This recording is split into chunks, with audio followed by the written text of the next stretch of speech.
Ustazah apa kabar? Alhamdulillah sehat. Alhamdulillah sehat. Ya, silakan duduk Ustazah. Terima kasih.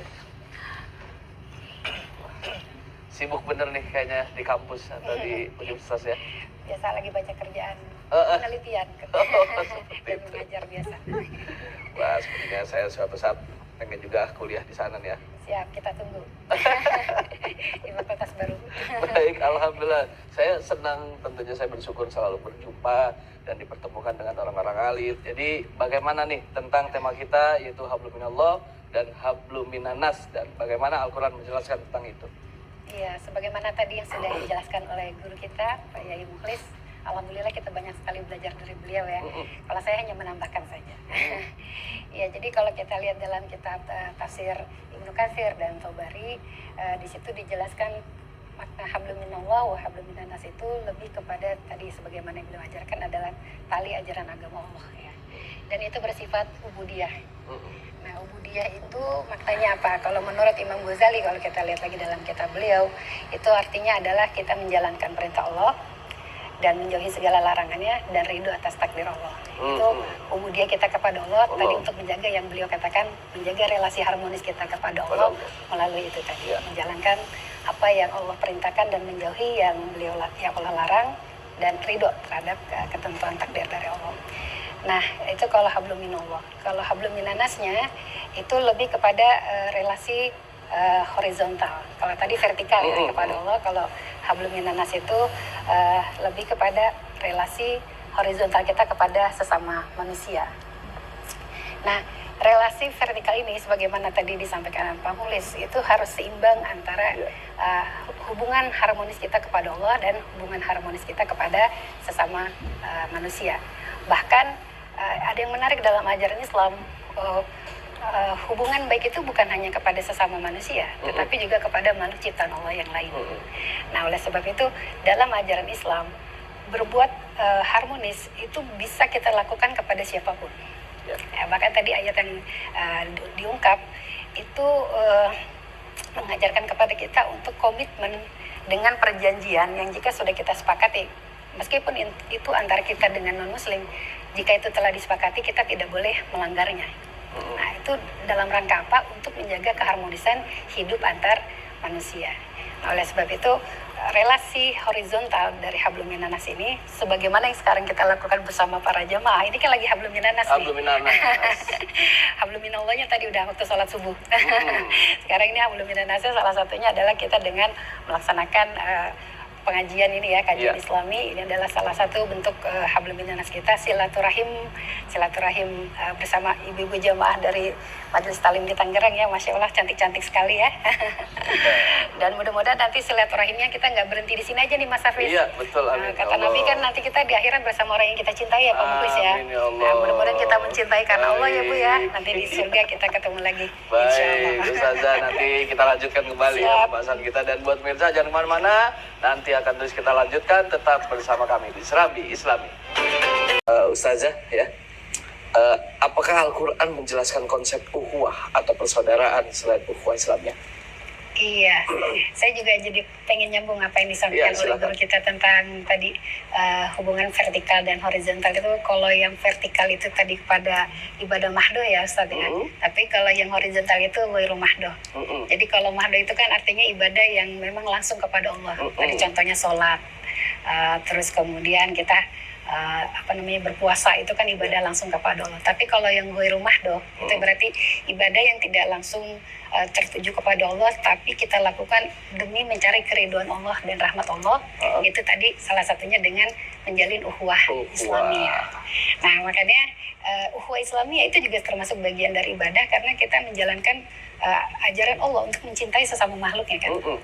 Kan Nabi juga dalam sebuah hadis pernah bersabda, sayangilah apa yang ada di bumi, maka akan kamu akan disayangi oleh makhluk Allah yang ada di langit. Nah, itu kan berarti salah satu ajaran Allah yang diberikan kepada kita juga. Nah, maka oleh sebab itu tadi kalau ditanya dalam Islam ada nggak sih persaudaraan selain sesama umat Islam? Itu tentu ada. Jadi kalau kita lihat dalam beberapa ayat misalnya, yang pertama itu ada kata zuriyah ya Ustaz ya.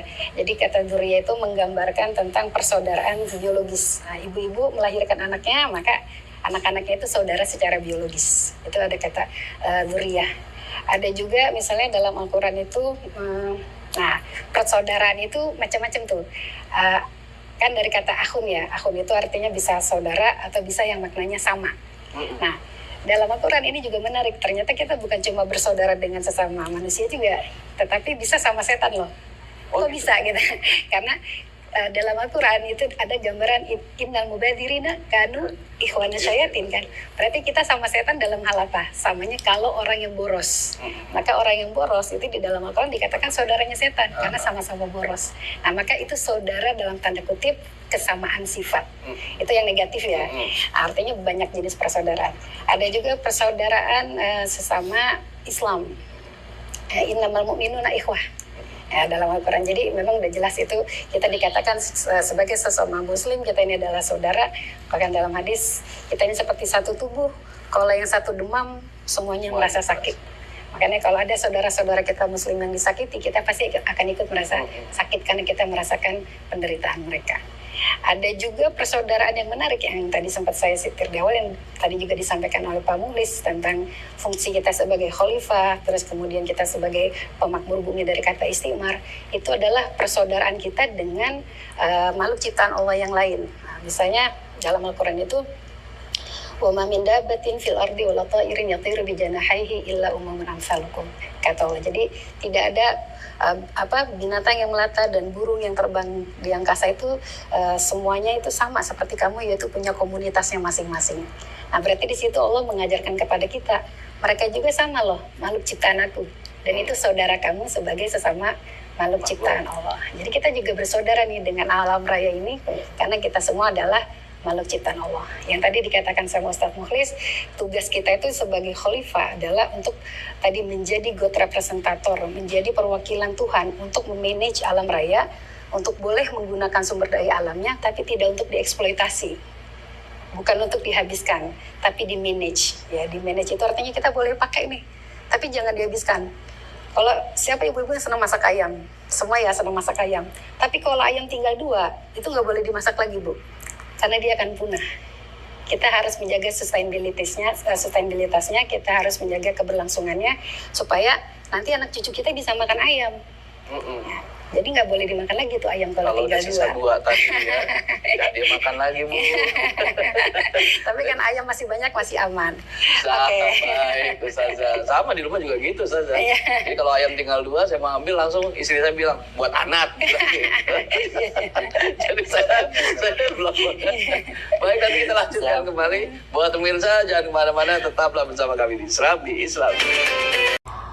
Ini menarik banget pertanyaannya karena memang berhubungan dengan aktivitas kita, terutama para ibu nih ya, yang mohon maaf kalau ditarik ya pada kaitannya saya sebagai perempuan dan kebetulan jamaahnya ini para ibu-ibu, banyak sekali stereotip atau anggapan negatif tentang perempuan yang mohon maaf terkesan egois.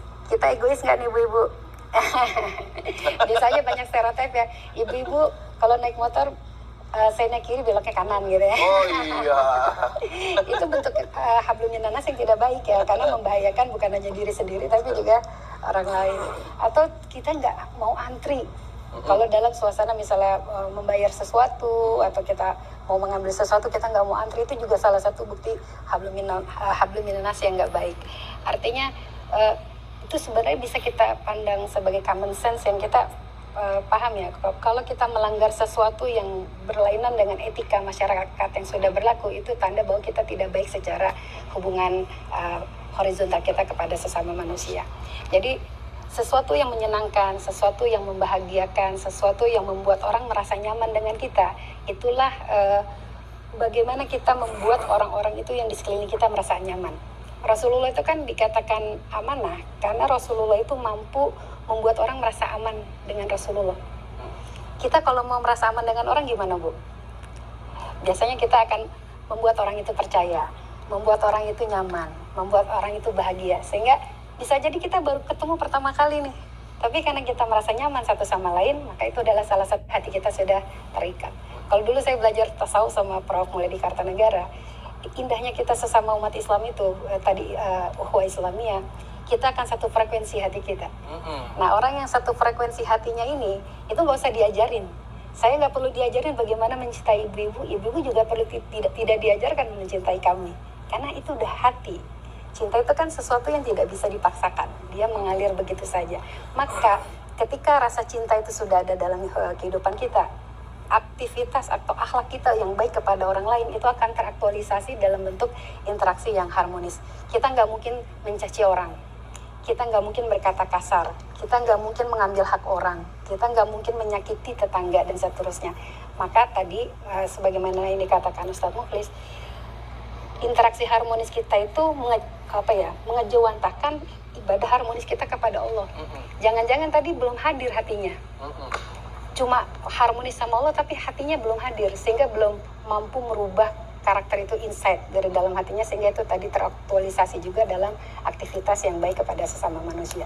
Karena kita tahu Allah Maha Pengasih lagi Maha Penyayang. Seharusnya kalau kita belajar dari sifat Allah yang Maha Pengasih lagi Maha Penyayang, sesama kita pun kita harus saling sayang menyayangi. Makanya tadi ada pertanyaan, boleh nggak kita berbagi sesuatu kepada orang lain? Oh, tentu itu diajarkan, meskipun itu tadi kepada teman-teman kita yang non muslim. Nah, lalu mohon maaf saya menyambungkan lagi, pengaruh era digitalisasi terhadap hablum minannas itu sendiri bagaimana tuh? Oh iya, itu godaan ya Ustadz ya. Sekarang anak-anak kita semuanya kalau sudah fokus sama digital itu udah agak susah bagi waktunya. Nah, tapi kalau kita saya tadi belajar sama istrinya Pak Mukhlis, luar biasa mendidik anak beliau.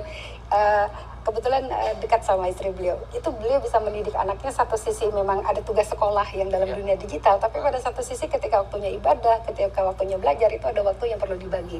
Nah, makanya orang tua ini penting banget untuk memberikan pendidikan kepada anaknya. Boleh kamu menggunakan teknologi. Sesuai dengan waktu dan kebutuhan mereka. Tetapi jika dalam waktu yang sudah seharusnya tadi misalnya ibadah, kemudian tugas sekolah, makan, bahkan kadang-kadang lupa makan kan anak kita kan. Nah, itu harus diberikan teguran yang tegas ya, bahwa segala sesuatu itu ada tempatnya, ada porsinya. Jadi mereka diberikan kebebasan, tetapi kebebasan yang bertanggung jawab, dan mereka harus disiplin dengan itu. Dan yang terpenting orang tuanya mencontohkan. Jangan nyuruh anak tapi orang tuanya fokusnya di gadget gitu ya. Ibu kenapa tertawa? Karena ngerasa juga. Baik. Dan tentunya buat pemirsa, jangan kemana-mana, nanti akan terus kita lanjutkan, tetap bersama kami di Serambi Islami.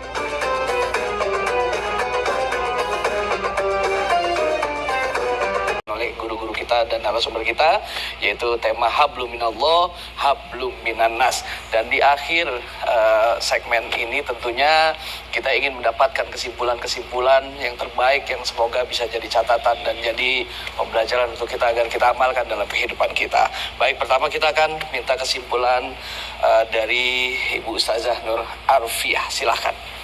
Ya, terima kasih Mas Hafiz. Kesimpulannya adalah bahwa Islam adalah ajaran yang membawa rahmatan lil alamin ya, ibu-ibu sekalian. Maka bentuk interaksi harmonis itu harus kita mulai dari diri kita sendiri dulu. Istilah yang dalam disertasi saya itu disebut habl ma'a nafsi. Jadi kita harus harmonis dengan diri kita sendiri dulu. Kita mengenal diri kita baik dengan diri kita, baru kita bisa habl yang kedua, yaitu habl ma'a ikhwani. Artinya kita harmonis dengan sesama manusia, bahkan tadi kepada teman-teman kita yang non-muslim, karena dalam Al-Quran ada juga ukhuwah insaniyah, walaqad karramna bani Adam. Itu berarti Allah memuliakan semua anak keturunan Nabi Adam ya, apapun agamanya.